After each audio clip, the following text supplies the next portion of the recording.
নমস্কার, কেমন আছেন আপনারা সবাই? দেবযানীস রান্নাঘরে আপনাদের স্বাগত জানাই। ভাবছেন তো হঠাৎ মোদক কেন? না, না, এটা মোদক ঠিক না, মোদকের শেপ অবশ্যই, কিন্তু এটা আসলে জল ভরা সন্দেশ। আমার বিভিন্ন রকম রান্না করতে দারুণ লাগে। আর অনেকদিন থেকেই ইচ্ছে ছিল এই জল ভরা সন্দেশটা বানানোর। কিন্তু মুশকিলটা ছিল আমার কাছে তালসাজ সন্দেশের মোল্ড ছিল না। তাই ভাবলাম যেটা আছে সেটা দিয়েই কেন না করা যাক। একটু অন্যরকমও হবে জিনিসটা আর নতুনত্বও হবে।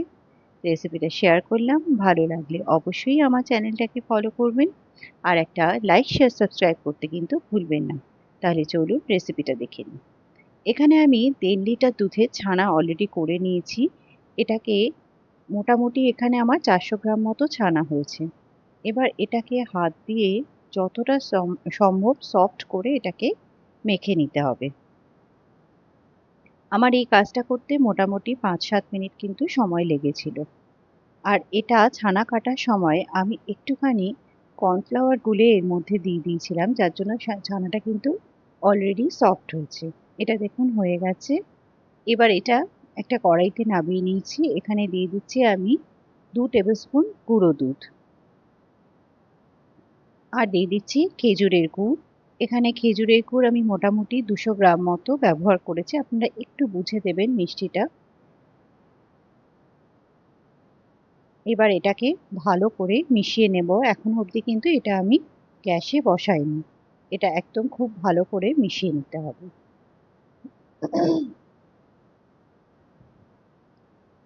এবার এখানে দিয়ে দিচ্ছি হাফ চামচ একটু ঘি।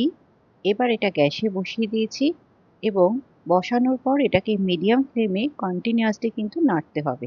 এটাকে কিন্তু ছাড়লে চলবে না। এটা ছাড়লে দুটো জিনিসের সম্ভাবনা আছে। এক তো তলায় লেগে যেতে পারে, দ্বিতীয়ত এটা কিন্তু দানা দানা হয়ে যেতে পারে। যেহেতু এটা সন্দেশ বানাবো সেই জন্য এটাকে কন্টিনিউয়াসলি এভাবে নাড়তে হবে।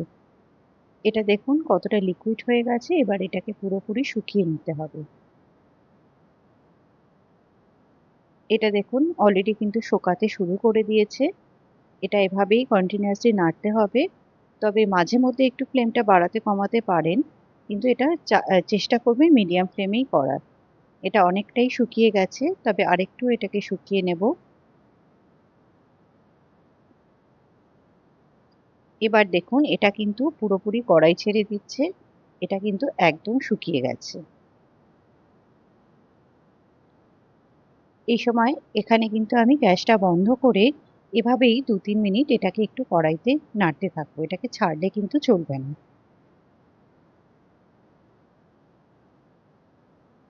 এখানে আমি একটা থালার মধ্যে একটুখানি ঘি লাগিয়ে নিয়েছি। এর মধ্যে এটাকে দিয়ে দিলাম এবং এটা ভালো করে ছড়িয়ে দেব এবং এখানে নামানোর পরও একটু এটাকে ঘুরিয়ে ঘুরিয়ে নাড়তে থাকবো যাতে এটা দানা দানা না হয়ে যায়।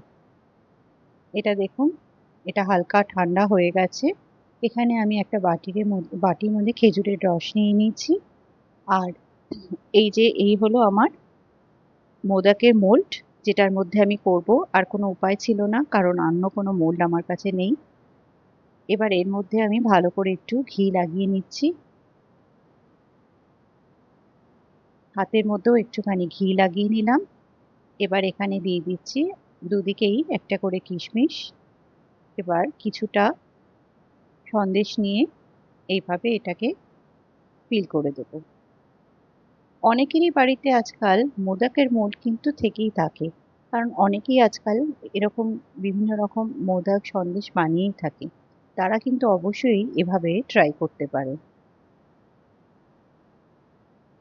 এবার এই সাইডগুলো এভাবে পরিষ্কার করে দেব।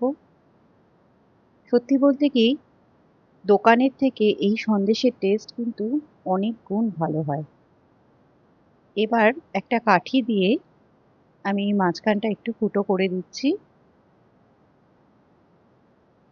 এখানেই রসটা দিয়ে দিচ্ছি।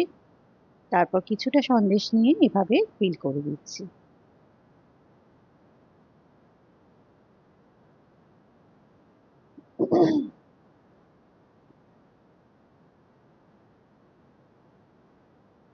এটাকে ভালো করে চেপে দিয়ে এবার এটাকে খুলে দেব। নিন, তৈরি হয়ে গেল। দেখতে সুন্দর লাগছে তো? আরেকটাও আপনাদের দেখিয়ে দিচ্ছি, একইভাবে কিন্তু এটা তৈরি করতে হবে।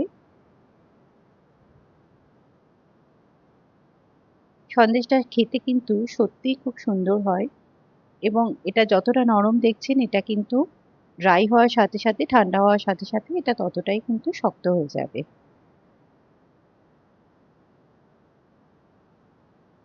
একইভাবে এখানে একটুখানি ফুটো করে দিয়ে এর মধ্যে আমি রসটা দিয়ে দেব।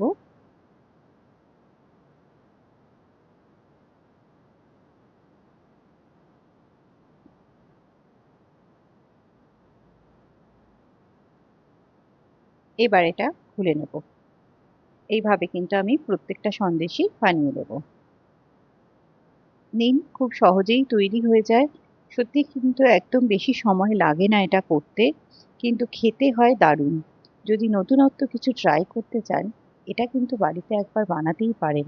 আর মোল্ড ছাড়াও কিন্তু এই সন্দেশ বানানো যায় যদি ইচ্ছে থাকে। আর এভাবে বাড়ির লোকেদের বানিয়ে খাওয়ালে আশা করি তাদের ভীষণ ভালো লাগবে।